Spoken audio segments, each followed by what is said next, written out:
UP BJP के अध्यक्ष स्वतंत्र देव सिंह जी हमारे साथ हैं, उनसे बात करते हैं।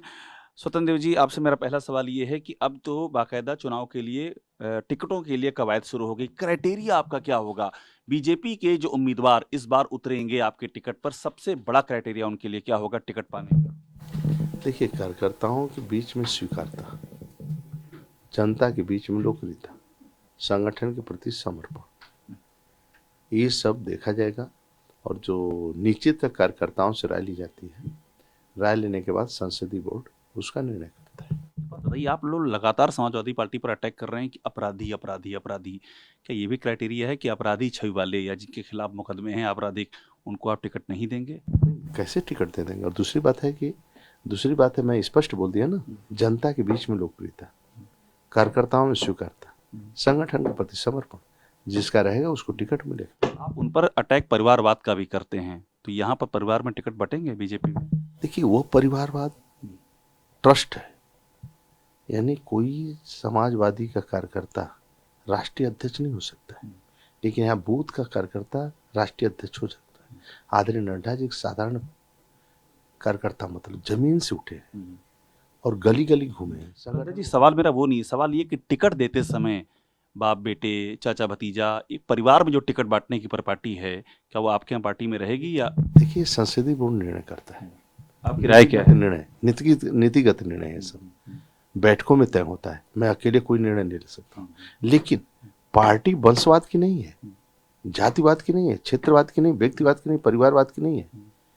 ये पार्टी राष्ट्रवाद के लिए बनी है और गरीबों की सेवा के लिए बनी है। गरीबों की मूलभूत आवश्यकता जो है उसको पूर्ण करने के लिए बनी है। तो देश का नेतृत्व, देश के गौरव आजादी नरेंद्र मोदी जी कर रहे हैं।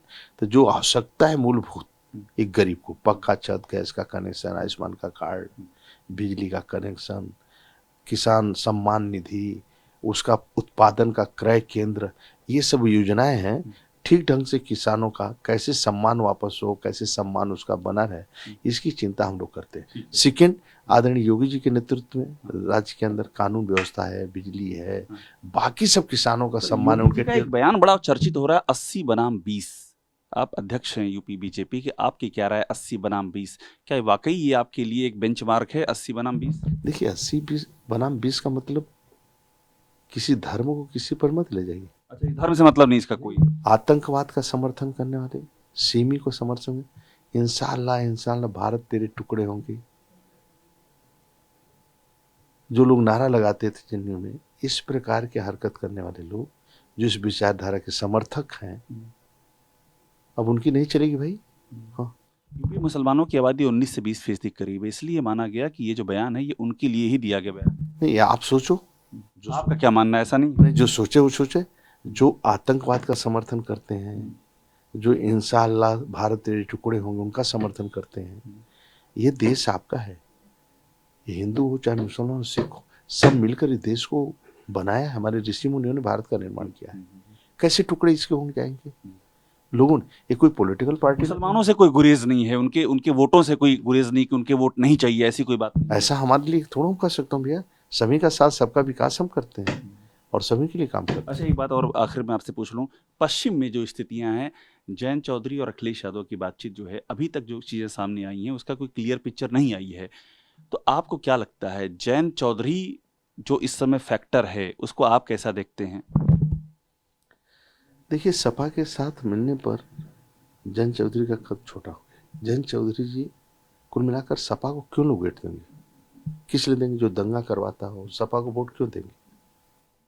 अगर सपा से नहीं मिलते तो तब उनका कद आपको लगता है ठीक कद था अगर सपा से? था, लेकिन आज बीजेपी वहाँ जाट समाज से लेकर सभी समाज बीजेपी के साथ है। वहाँ पर संपूर्ण लोग बीजेपी के साथ खड़े हैं और हम परमानेंट चुनाव जीत रहे हैं। 2014 का जीते, 17 जीता, मैं 19 जीता, 2022 में हम जीते। क्या अभी भी आप जयंत चौधरी की ओर आशावान है कि वो आपकी ओर आ जाएं, या आते हैं तो आपके दरवाजे खुले हैं या आपने दरवाजे बंद कर लिए हैं? देखिए, ये सभी बिंदु ऊपर से निर्णय होता है। आप अध्यक्ष हैं। हमारे संसद ऊपर निर्णय, नीतिगत निर्णय होता है। कोई अकेले में कुछ नहीं कर सकता, इसलिए ऊपर निर्णय होता है। कुल मिलाकर गरीबों की सेवा करने के लिए हम लोग सरकार बनाते हैं, जनता की सेवा करने के लिए। क्या स्थिति थी पश्चिमी उत्तर प्रदेश का? लोग 5 बजे अपने मकान का ताला बंद कर देते थे, लोग छत पर बैठ जाते थे, बेटियां सुरक्षित नहीं थे, बेटे सुरक्षित नहीं थे। यहाँ तक कि भैंस की चोरी हो जाती थी, खेत से फावड़ा उठा ले जाते थे, हल उठा ले जाते थे, जो सामान रखा रहता था वो बेच जाते थे।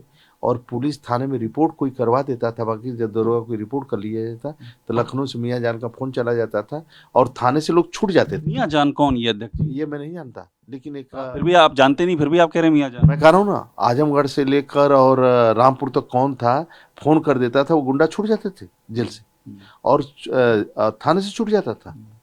इसलिए किसी गुंडे के ऊपर कार्रवाई नहीं हो पाती थी। आखिरी सवाल आपसे। अराजकता का माहौल था। आज कम से कम योगी शासन में, योगी सरकार में लोग सुखी हैं। मोदी के शासन में खुशहाल से लोग रह रहे हैं। आज कम से कानून का राज वहाँ है।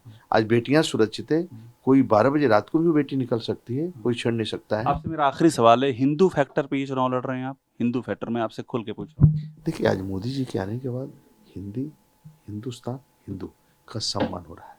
दूसरी बात, पहली बार 70 सालों बाद हिंदी दिवस मनाया गया। कांग्रेस ने इस देश की आस्था के साथ खिलवाड़ किया है। हिंदी नहीं, हिंदू पूछ रहा हूँ। खिलवाड़ किया है, खिलवाड़ किया है, आस्था के साथ खिलवाड़ किया है। मैं केवल विकासवाद और राष्ट्रवाद के नाम पर चुनाव लड़ रहा हूँ और दुनिया के अंदर भारत माँ का जय जयकार हो और मेरी माँ दुनिया का नेतृत्व करे, यानी पूरी दुनिया के अंदर शांति के मार्ग पर लोग आगे बढ़े, यानी आसमान भी स्वच्छ रहे, धरती भी स्वच्छ रहे, वृक्षारोपण हो, हवा भी स्वच्छ रहे और सब लोग शांति से रहें। न आतंकवाद हो, न गुंडागर्दी हो, न सीमी हो, न नक्सलवाद हो, सब अपनी शांति से लोग रहें, शांति से जीवन व्यतीत करें। ये मेरा सपना है और पंक्ति के अंतिम व्यक्ति को मान मिले, सम्मान मिले, भरपूर भोजन मिले, रहने को छत मिले, वो आदरणीय मोदी जी, योगी जी कर रहे हैं। शुक्रिया। तो यूपी बीजेपी के अध्यक्ष स्वतंत्र देव सिंह हमसे बात करते हुए। कैमरामैन चेतन शर्मा के साथ अभिषेक उपाध्याय।